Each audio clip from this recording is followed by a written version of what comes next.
ঝাঁটা দিয়ে এখন আমি কি করব? ঝাঁটার এখন মাথা আঁচড়াবো। চলো। তো দেখো, তোমাদের বললাম না ঝাঁটার আমি মাথা আঁচড়াবো, তোমাদের সঙ্গে একটু মজা করলাম। আমার যে ঘরে ঝাঁটাটা, ওটা খারাপ হয়ে গেছে। এই নতুন ঝাঁটাটা নিয়ে এসেছিলাম ধান তারাসের দিন। তো এখন আমার ঝাঁটাটা লাগবে।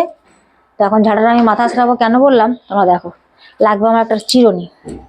এরকম ফুল ঝাড়ু কিনলে না ফুল পড়ে, 2-3 দিন তো একদম ঘর ঝাড় দিতেই পারবো না, শুধু ফুল পড়তেই থাকবে, খুব সমস্যা হয়। তো দেখো এরকম করে আমি যেরকম করে মাথা আঁচড়াই আমরা, সেরকম করে একটা পুরোনো চিরুনি নিয়ে এরকম করে সুন্দর করে আঁচড়াতে থাকবো। আর এই ফুল ঝরে ঝরে ঝরে ঝরে ঝরে ঝরে পড়বে, বুঝতে পারলা? খুব সহজেই হয়ে যায়। তাহলে ঘর ঝাড় দেওয়ার সময় আমাদের আর অসুবিধা হবে না, খুব সুন্দরভাবে পড়ে যাবে। এরকম যত্ন করে করে আঁচড়াই নেব মাথাটা সুন্দর করে।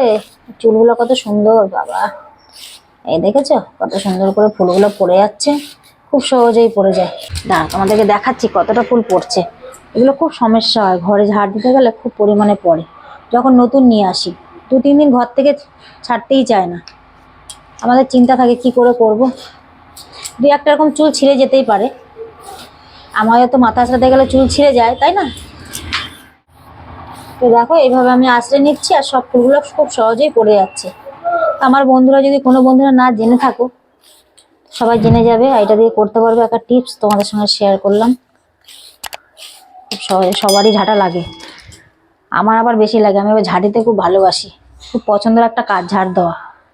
দেখেছো কত সুন্দর ফুলগুলো পড়ে গেল। এই দেখো 2-1 চুল ছিঁড়েছে, ওটা তো ছিঁড়বেই, কিছু করার নেই। কেমন লাগলো আমার টিপসটা কমেন্ট করে বলো।